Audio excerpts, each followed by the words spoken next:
Continuamos con esta mesa de análisis con el doctor José Luis de la Cruz Gallegos y el maestro Pedro Tello Villagrán. Amigos míos, en el 2018, inicios del 2019, bueno, pues habría que haber presentado un plan nacional de desarrollo. Hubo por ahí enredos entre Andrés Manuel López y su secretario de Hacienda en aquel entonces, el doctor Ursúa. Y bueno, finalmente se presentó ahí un plan que yo no le vi por dónde representar un modelo económico, pero bueno, le encargamos a otro piloto y su equipo a que tomara este gran avión que es México en el hangar. Sin embargo, los motores, como bien los ha descrito en Cuentas Claras el maestro Pedro Tello Villagrán, pues han encendido a diferentes velocidades y han perdido vigor en el camino. Podríamos empezar, mi querido Pedro, por analizar justamente dos de esos motores. ¿Cómo le ha ido en estos 4 años al consumo y a la inversión? Pues mira, es interesante observar cómo en materia económica y cuando hablamos del proyecto de un país, no podemos perder de vista que la economía debe estar al servicio de la sociedad y no la sociedad al servicio de la búsqueda de ciertos objetivos en materia económica. Y en México, desafortunadamente, en estos 4 años, lo que se ha creado es un ambiente de tensión primero entre el gobierno federal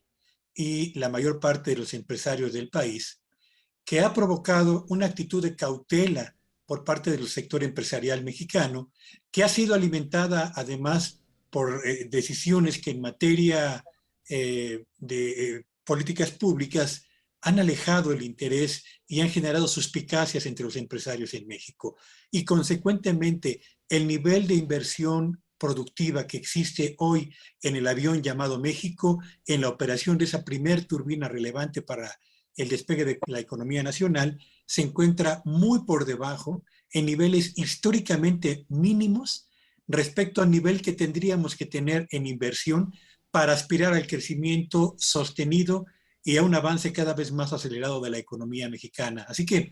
en la medida en la que, como bien señalabas, no tenemos un plan de vuelo, no tenemos un plan de desarrollo y no existe un ambiente de cooperación real entre empresarios y gobierno federal, el factor inversión productiva se mantiene alejado. Y por cuanto al consumo, bueno, pues en la medida en la que tuvimos un primer año de la gestión de Andrés Manuel López Obrador de estancamiento, el 2019, un 2020 con una caída significativa de la economía, un 2021 con una recuperación insuficiente y un 2022 que hasta el primer semestre de este año presenta síntomas de una economía que avanza hacia su estancamiento, bueno, pues la capacidad de la economía mexicana para generar empleos se ha mermado considerablemente. Y si agregamos al mismo tiempo el impacto que ha tenido la inflación sobre el poder de compra de los ingresos salariales de obreros, de empleados, de trabajadores por cuenta propia, particularmente en los últimos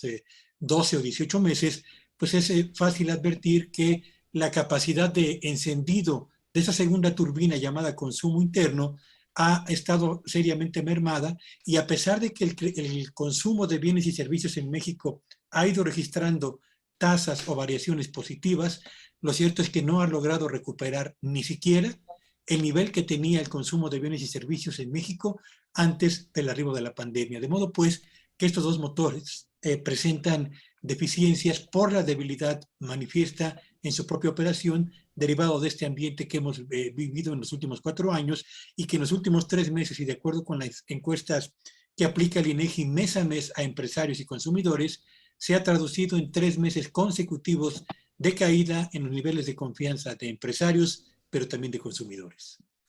Ay, caray, José Luis, te voy a pasar el encendido de este avión a los otros dos motores que son las exportaciones y las importaciones y el gasto público, pero quiero mencionar que particularmente desde el Instituto de Desarrollo Industrial y Crecimiento, tú has impulsado con mucho esfuerzo, con mucha insistencia, la política industrial que esté aprovechando esas ventajas competitivas de México para agregar más valor y sobre todo vinculado a estas cadenas de comercio exterior que ha habido en estos 4 años. Mira, yo creo que en materia de desarrollo industrial sí es importante generar el antecedente inmediato. ¿Qué es esto? Entre 2001 y 2018 el crecimiento del sector industrial en promedio fue 0.8%.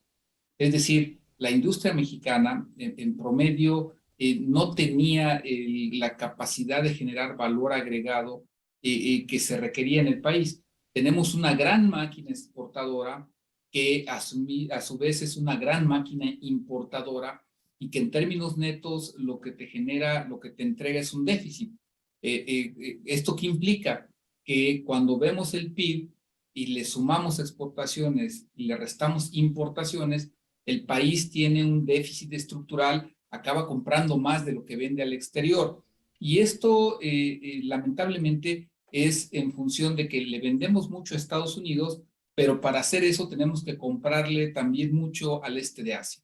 Así es como llegó el sector industrial en la parte de manufactura a 2018. ¿Qué ocurrió con el otro gran componente de la industria? La construcción. La construcción venía desacelerándose desde el 2016 por los cambios que se hicieron en el sector de vivienda entre 2013 y 2015, pero también por el hecho de que el ajuste presupuestal que se operó en aquel momento acabó restringiendo la capacidad de gasto en grandes proyectos de infraestructura. Ese es el otro elemento que venía acompañado. Estos dos aspectos, junto con el hecho de que la extracción de petróleo y gas viniera en niveles mínimos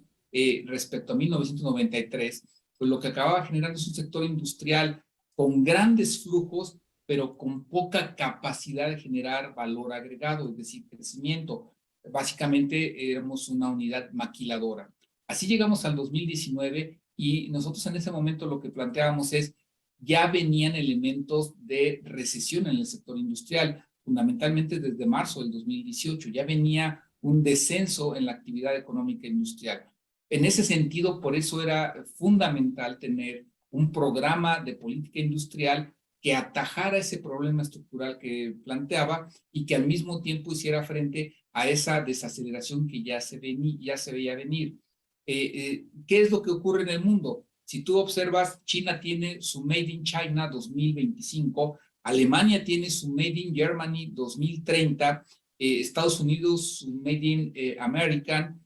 la India, por ejemplo, tiene su Make in India. Es decir, lo que tenemos hoy en el mundo es una política industrial que lo que busca es atraer inversiones cada quien a su país para tener mayor producción, mayor capacidad de generar empleo, y eso en México me parece todavía es una tarea pendiente de los últimos 20 años. ¿Cuál es la ventana de oportunidad que estamos dejando pasar? Hoy, efectivamente, muchas empresas, muchos sectores productivos quieren salirse del este de Asia, fundamentalmente de China, para llegar a América del Norte e ir al mercado de Estados Unidos, pero fundamentalmente son empresas de alta tecnología, de mediana tecnología. México tiene que generar el entorno adecuado para atraer esas inversiones y para que no solamente sean unidades maquiladoras, para que vengan con mayor capacidad de generar pues un valor agregado en el país y mayores encadenamientos con empresas establecidas en México. Esa es la oportunidad que se tiene y evidentemente ahí el mecanismo ideal tendría que ser una política industrial que permita resarcir la afectación estructural que mencionaba, junto con esta nueva coyuntura en donde la aparición de COVID-19 pues vino a desmantelar muchas de las cadenas de valor, y que en ese aspecto pues México tendría que estar atendiendo esos factores de coyuntura y esos factores históricos que hacen de la industria un factor relevante, pero evidentemente que debe de atenderse con una estrategia diferente a la que ha operado en los últimos 30 años. Caray, Pedro, 4 años, 4 millones más de pobres y el empleo creciendo la informalidad. Sí, y además agregaría yo un retroceso o un descenso en el número de los integrantes de la clase media en México, que supera los 6 millones en los últimos 2 años. Así que,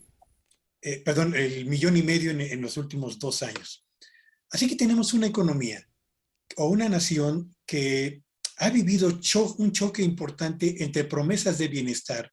de mejoría y de desarrollo, frente a pérdida de oportunidades que se han ido configurando a lo largo de las últimas décadas. México fue en la década de los 80 y en la década de los 90 un ejemplo de modernización en América Latina, reformas para modificar la ruta hasta entonces seguida y para abrir un nuevo cauce para el desarrollo del país. Y sin embargo, nos encontramos, como bien lo comentaba José Luis, con una economía que acumuló un avance francamente muy pequeño respecto a la expectativa de desarrollo que se había forjado. Y luego viene la alternancia en el poder a principios de este siglo, con 12 años de presidencia de candidatos que surgieron del Partido de Acción Nacional, que enfrentan, sí, el primero, Vicente Fox, una recesión por el ataque a las Torres Gemelas en Estados Unidos, y Calderón, la famosa crisis inmobiliaria. Y a pesar de los esfuerzos que se realizaron para salir pronto de estas dos condiciones económicas, la ausencia de una auténtica estrategia de planeación para el desarrollo nos llevó evidentemente a reproducir exactamente el mismo esquema de avance lento e intermitente que se había registrado en la década de los 80 y en los 90. Regresa el PRI a la presidencia de la República y con él regresa, digamos, la parte más oscura, digamos, de ese partido político, que es la corrupción. Y México, con un pacto que se suscribe al día siguiente de la toma de posesión de Enrique Peña Nieto, donde se comprometieron 11 reformas estructurales, a partir de las cuales alcanzaríamos un crecimiento que cerraría el sexenio de Peña Nieto con un avance anual del 5.3%, terminamos con una economía en franca desaceleración y llega, digamos, esta fracción de la izquierda en México prometiendo crecimientos del 4% y generando resultados que en materia de pobreza, de informalidad, de mantenimiento de la clase media y sobre todo de bienestar y de opciones para el crecimiento de las empresas de nuestro país, se han quedado muy lejos de la realidad que enfrenta cotidianamente la sociedad mexicana. Así que estamos frente a la reproducción de la misma película que hemos vivido desde finales del siglo pasado, independientemente de la alternancia en el poder en México, y que tiene, yo diría, una columna vertebral, y es la ausencia de planeación real para definir un rumbo y comprometer acciones e instrumentos a favor del desarrollo de la actividad económica de nuestro país. Bueno, pues ahí contundente, mi querido Pedro. Y bueno, pues esto se ha ido como el agua. Vamos a un último corte y regresamos a las conclusiones de esta super mesa de análisis en Cuentas Claras.